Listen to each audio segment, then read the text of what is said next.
Big boss season 6ൻ്റെ ഡിസ്കഷനാണ് ഇപ്പോൾ നടന്നുകൊണ്ടിരിക്കുന്നത്. ഓരോ തവണ ഓരോ സീസൺ വരുന്ന സമയത്തും അത് നടന്നുകൊണ്ടിരിക്കുന്ന സമയത്തും വളരെ വ്യത്യസ്തമായിട്ടുള്ള ഡിസ്കഷൻസ് മലയാളത്തിൽ ഉണ്ടാവാറുണ്ട്. Malayalam Bigg Boss, Hindi Bigg Boss, Tamil Bigg Boss അതിൽ നിന്നൊക്കെ വളരെയധികം ഡിഫറൻ്റ് ആണ്. ഇപ്പോൾ ഹിന്ദി ബിഗ് ബോസിലേക്കൊക്കെ പോയി കഴിഞ്ഞാൽ വയലൻസ്, അതേപോലെ തന്നെ സെക്സിൻ്റെ ചില കാര്യങ്ങൾ, അതേപോലെ റിലേഷൻഷിപ്പുകൾ, അതിലൊക്കെ വേറെ ഒരു ഡൈമെൻഷനിലാണ് അവിടെ ഈ ഒരു കാര്യങ്ങൾ പ്രസൻറ്റ് ചെയ്യുന്നത്. എന്നാൽ നമ്മുടെ നാട്ടിലേക്ക് വരുമ്പോൾ നമ്മളിതൊരു സ്റ്റേജ്ഡ് ഡ്രാമ കാണുന്ന ഒരു ഫീല്, അല്ലെങ്കിൽ ഒരു സീരിയൽ കാണുന്ന ഒരു ഫീലിലൊക്കെയാണ് കണ്ടുകൊണ്ടിരിക്കുന്നത്. അതുകൊണ്ട് തന്നെ അവർ അങ്ങനെ ചെയ്യണം, ഇവർ ഇങ്ങനെ ചെയ്യണം എന്നൊക്കെയുള്ള ഡിമാൻഡുകൾ ആളുകൾക്കുണ്ട്.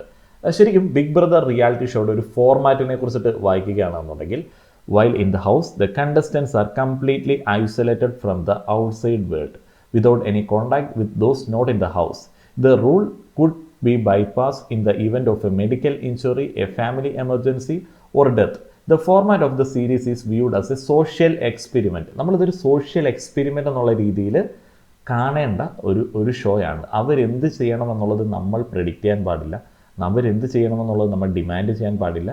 അവിടെ അവർക്ക് എന്താണോ തോന്നുന്നത്, അത് സ്ട്രാറ്റജീസ് ആയിരിക്കാം, അല്ലെങ്കിൽ റിലേഷൻഷിപ്പ് ആയിരിക്കാം, അല്ലെങ്കിൽ നെഗറ്റീവ് ഗെയിം ആയിരിക്കാം, പോസിറ്റീവ് ഗെയിം ആയിരിക്കാം, വില്ലൻ ആയിരിക്കാം, ഹീറോ ആയിരിക്കാം, എന്താണോ അവർക്ക് തോന്നുന്നത് അത് അവരുടെ മൈൻഡിൽ നിന്ന് പുറത്തേക്ക് വരിക, എന്തു ആയിക്കോട്ടെ. Social experiment that requires house guest to interact with others who may have different ideals, beliefs and prejudices. പല ചിന്തകളും, പല ചിന്താഗതികളും, പല വിശ്വാസങ്ങളുമുള്ള ആളുകളോട് ഇൻട്രാക്ട് ചെയ്ത് അവർക്കിടയിൽ രൂപപ്പെട്ടു വരേണ്ടതാണ് ഈ ഗെയിം.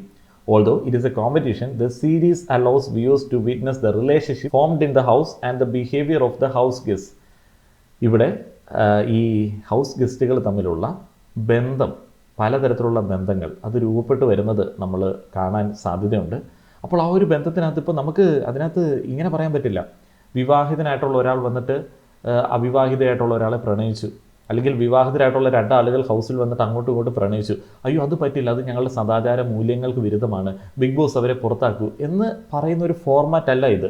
ഇതൊരു സോഷ്യൽ എക്സ്പെരിമെൻ്റ് ആണ്. അവിടെ ഏത് ബന്ധം വേണമെങ്കിലും രൂപപ്പെടാം. കാരണം 100 ദിവസം മറ്റൊരു ബന്ധവുമില്ലാതെ ഒരു കൂട്ടം ആളുകളെ അടച്ചിട്ട് കഴിയുമ്പോൾ ഉണ്ടാവുന്ന സ്വാഭാവികമായിട്ടുള്ള റിലേഷൻഷിപ്പുകളും വർത്തമാനങ്ങളൊക്കെയാണ് ഈ ഗെയിമിൻ്റെ ഒരു രസം എന്ന് പറയുന്നത്. അപ്പോൾ അങ്ങനെയൊക്കെയാണ് ഇതിൻ്റെ ഫോർമാറ്റ്. അല്ലാതെ നമ്മളിവിടെ നിന്ന് പറയുന്നത് പോലെ അത് അങ്ങനെ ചെയ്യല്, ഇങ്ങനെ ചെയ്യല്, ഞങ്ങളിത് കാശ് കൊടുത്താണ് കാണുന്നത്. ഇതൊരു സ്റ്റേജ് പ്രോഗ്രാം അല്ല, ഇതൊരു സ്കിറ്റ് അല്ല, ബിഗ് ബോസ് അല്ല ആ ഒരു ഷോ ഹോസ്റ്റ് ചെയ്യുന്ന ഒരാൾ. ഹിന്ദി ബിഗ് ബോസിൻ്റെയൊക്കെ ഒരു സ്ക്രീൻഷോട്ട്സ് ആണ് നമ്മളിവിടെ കാണിച്ചത്. അപ്പോൾ ഓരോ നാടിൻ്റെയും സംസ്കാരത്തിനനുസരിച്ചിട്ട് ഉള്ള ഒരു സ്റ്റേജ് ഡ്രാമയായിട്ട് ഇത് മാറിക്കഴിഞ്ഞാൽ ഈ ഫോർമാറ്റ് മഹാ ബോറായിരിക്കും കണ്ടുകൊണ്ടിരിക്കാൻ. അതുകൊണ്ടാണ് ബിഗ് ബോസ് നമുക്ക് പലപ്പോഴും ബോറടിക്കുന്നത്. ഹോട്ട്സ്റ്റാർ കാണുന്നത് ഇതിനൊന്നും വേണ്ടിയല്ല എന്ന് ചില ആളുകൾ വാദിക്കുന്നു. അതിൻ്റെ കൂടെ ഏറ്റവും അധികം ആളുകൾ വാദിക്കുന്ന ഒരു സംഗതിയുണ്ട്, ആദ്യമായിട്ടല്ലേ ഇത്രയധികം വെറുപ്പിക്കുന്ന ഒരു കോംബോ ഞങ്ങൾ ചൂണ്ടിക്കാണിക്കുന്നത്. അതൊരു വലിയ കള്ളമാണ്. എല്ലാ ബിഗ് ബോസ് സീസണുകളിലും ആളുകൾക്ക് ഇഷ്ടപ്പെടാത്ത ആൺപെൺ സൗഹൃദങ്ങൾ എപ്പോഴും ഉള്ളതാണ്. ഈ കഴിഞ്ഞ സീസണിൽ, സീസൺ 5 ഏറ്റവും കൂടുതൽ ഇരകളുണ്ടായിരുന്ന ഒരു സീസണാണ്. ആദ്യം ഏറ്റവും കൂടുതൽ ഹേറ്റ് വന്നത് വൈബർഗുഡ് ശ്രീദേവിക്കാണ്.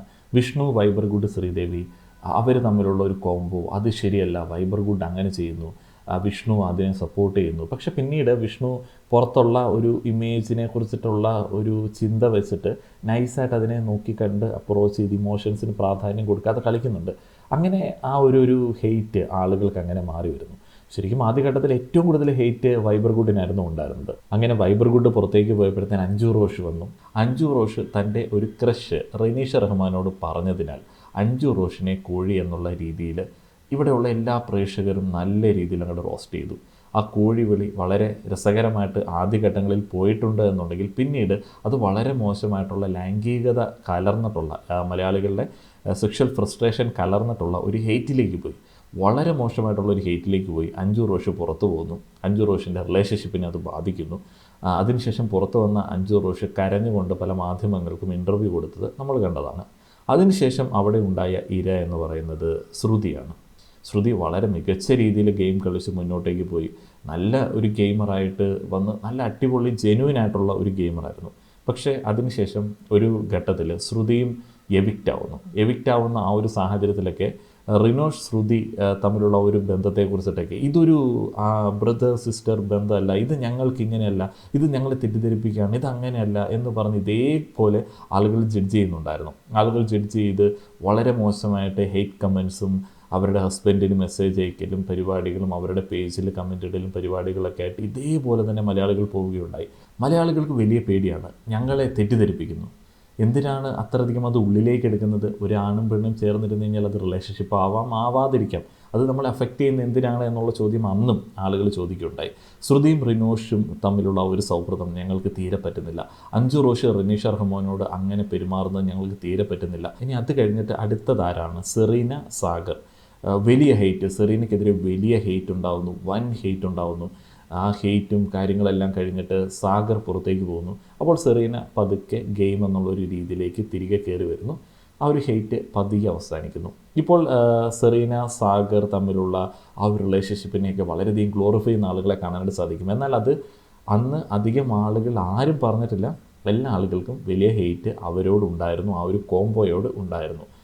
പുറത്തിറങ്ങിയതിന് ശേഷം സാഗർ സെറീന റിലേഷൻഷിപ്പ് വളരെ സ്ട്രോങ് ആണ്, അതുകൊണ്ട് ഞങ്ങൾ സപ്പോർട്ട് ചെയ്യുന്നു എന്ന് പറയുന്നു. ബിഗ് ബോസ് ഹൗസിൽ ആൺപെൺ സൗഹൃദങ്ങൾ, സമപ്രായക്കാരായിട്ടുള്ള ആണിൻ്റെയും പെണ്ണിൻ്റെയും സൗഹൃദങ്ങൾ മലയാളികൾ തീരെ അംഗീകരിക്കാറില്ല. നമ്മൾ ഏതൊരു സീസൺ എടുത്ത് നോക്കിയാലും ഈ ഒരു ഹെയ്റ്റ് ആർക്കെങ്കിലും എതിരെ എപ്പോഴും ഉണ്ടാവും. പിന്നെ ഈ ഒരു ഷോയുടെ ഫോർമാറ്റിനെ മനസ്സിലാക്കാതാണ് പല ആളുകളും ഈ ഹെയ്റ്റ് പ്രചരിപ്പിക്കുന്നത്. ഇത് ബിഗ് ബോസ് എന്ന് പറയുന്ന ഒരു ഫോർമാറ്റാണ്. ഈ ഒരു ഹൗസിൽ വരുന്ന എല്ലാ ആൾക്കാരും മനുഷ്യരാണ്. അതിൽ ചില ആളുകൾ പ്രണയത്തിലേക്ക് പോകും, സൗഹൃദത്തിലേക്ക് പോകും. അപ്പോൾ അതിൻ്റെ പല തലങ്ങളിലേക്ക് പോകും. അതൊക്കെ കാണാൻ വേണ്ടിയാണ് നമ്മൾ ഈ ഒരു ഷോ ആസ്വദിക്കുന്നത്. അപ്പോൾ ഞങ്ങളുടെ സംസ്കാരത്തിന് യോജിച്ചതല്ല എന്ന് പറഞ്ഞു കഴിഞ്ഞാൽ ഈ ഒരു ഗെയിമിൻ്റെ ഫോർമാറ്റിന് യോജിക്കാത്തൊരു ക്രിറ്റിസിസമാണത്. കാരണം ഒരു വീട്ടിൽ 100 ദിവസം അടച്ചിട്ട ആളുകൾ എങ്ങനെ പെരുമാറുന്നു എന്ന് കാണാൻ വേണ്ടിയാണ് നമ്മൾ ഷോ കാണുന്നത്. അല്ലാതെ അവരവിടെ സ്റ്റേജ് പ്രോഗ്രാം അവതരിപ്പിക്കാൻ വേണ്ടിയല്ല പോയിരിക്കുന്നത്. അപ്പോൾ അവരുടെ വളരെ ഒറിജിനലായിട്ടുള്ള ഗെയിം ആയിരിക്കാം, ഗെയിം സ്ട്രാറ്റജി ആയിരിക്കാം, അല്ലെങ്കിൽ വിചാരങ്ങളായിരിക്കാം, അതൊക്കെ കാണാൻ വേണ്ടിയാണ് നമ്മൾ പോകുന്നത്. അപ്പോൾ പുറത്ത് നിന്ന് ഞങ്ങൾക്ക് ആസ്വാദനമില്ല, നിങ്ങളുടെ ലൈഫ് മാറ്റണം എന്ന് പറയുന്നത് പോലെയാണ് ഈ ഒരു ക്രിറ്റിസിസം എന്ന് പറയുന്നത്. ശരിക്കും അവിടെയുള്ള കണ്ടസ്റ്റൻസ് ആണ് ഇതിനെ കൈകാര്യം ചെയ്യേണ്ടത്. ഈ ഒരു റിലേഷൻഷിപ്പിനെ ഒരു ഗെയിമായിട്ട് നോക്കി കാണുക, അതിനൊരു വീക്ക്നെസ് ആയിട്ട് നോക്കി കാണുക, അതിലൊരാളെ ആക്രമിക്കുന്ന സമയത്ത് മറ്റൊരാൾക്ക് അഫക്റ്റ് ചെയ്യുന്നുണ്ട് എന്നുണ്ടെങ്കിൽ അതിനെ ഐഡൻറ്റിഫൈ ചെയ്തിട്ട് ആ രീതിയിൽ ഗെയിം മുന്നോട്ടേക്ക് കൊണ്ടുപോവുക, അങ്ങനെയുള്ള പല കാര്യങ്ങളും അവിടെ ചെയ്യേണ്ടതുണ്ട്. ഒരു ബിഗ് ബോസ് ഫോർമാറ്റിൽ ഇമോഷൻസിന് കൂടുതൽ പ്രാധാന്യം കിട്ടുന്ന സമയത്ത്, അല്ലെങ്കിൽ ഒരു കണ്ടസ്റ്റൻ്റ് കൊടുക്കുന്ന സമയത്ത് അവിടെ അയാൾ സ്വാഭാവികമായിട്ടും പരാജയപ്പെടാനായിട്ടുള്ള സാധ്യതയുണ്ട്. എല്ലാ ഗെയിമുകളിലും നമ്മൾ വിന്നേഴ്സിൻ്റെ ഒരു പേരെടുത്ത് നോക്കുകയാണെന്നുണ്ടെങ്കിൽ, അവരുടെ ഗെയിം എടുത്ത് നോക്കുകയാണെന്നുണ്ടെങ്കിൽ, അവർ സ്വാഭാവികമായിട്ടുള്ള ഇമോഷൻസിന് വലിയ പ്രാധാന്യം കൊടുക്കാതെ അവസാനം വരെ വന്നിരിക്കുന്ന ആളുകളായിരിക്കാം. ഇപ്പോൾ ദിൽഷ പ്രസന്നൻ, അദ്ദേഹത്തിന് വലിയ ഹെയ്റ്റ് പുറത്തുണ്ടായിരുന്നു. അദ്ദേഹം എന്തുകൊണ്ടാണ് ആ ഒരു ഹെയ്റ്റ് വാങ്ങിയെടുത്തത്? അദ്ദേഹം വളരെ ബേസിക് ആയിട്ടുള്ള മറ്റേ ക്രിഞ്ചി റിലേഷൻഷിപ്പ് ഇമോഷൻസിന് വലിയ പ്രാധാന്യം കൊടുക്കാതെ ഗെയിമിനെ ഫോക്കസ് ചെയ്ത് മുന്നോട്ടേക്ക് പോയി. അദ്ദേഹം അവിടെ ഒരു കോംബോയുടെ ഭാഗമായി ഒരു ഹീറോയുടെ തൊട്ട് താഴെ നിൽക്കാനായിട്ട് ആഗ്രഹിച്ചില്ലായിരിക്കാം. അപ്പോൾ അതാണ് ആ ഒരു ഗെയിമർ അതിനെ നോക്കിക്കണ്ട ഒരു രീതി. ഇപ്പോൾ റിനീഷ കഴിഞ്ഞ സീസണിലേക്ക് വരുന്ന സമയത്ത്, അവസാന ഘട്ടത്തിലേക്ക് വരുന്ന സമയത്ത് റിനീഷയും ഇമോഷൻസിന് നല്ല രീതിയിൽ പ്രാധാന്യം കൊടുക്കാതെ മാറ്റി നിർത്തി വളരെ കഷ്ടപ്പെട്ട് ആ ഒരു ഫ്രണ്ട്ഷിപ്പിനെയൊക്കെ വളരെ മെയിൻറ്റെയിൻ ചെയ്ത് കൊണ്ടുപോയിട്ടാണ് പൊസിഷനിലേക്ക് എത്തുന്നത്. അപ്പോൾ ഇവിടെ ഒരാൾക്കൊരു പ്രണയം വരുന്നതും ഒരു സൗഹൃദം അതിര് കവിഞ്ഞ് വരുന്നതും ഒക്കെ അവരുടെ ഗെയിമിൻ്റെ ഡൗൺ ആണ്. അതിനെ യൂസ് ചെയ്യുക എന്നുള്ളത് കണ്ടസ്റ്റൻസിൻ്റെ സാധ്യതയാണ്. ഉപയോഗിക്കേണ്ടത് അവരുടെ ഒരു ഗെയിമാണ്. അത് ഉപയോഗിക്കാൻ പറ്റുന്നില്ല എന്നുണ്ടെങ്കിൽ അവരുടെ ഗെയിമിൽ ഒരു ഫെയിലിയർ ആയിട്ടാണ് നമ്മളതിനെ നോക്കിക്കാണേണ്ടത്.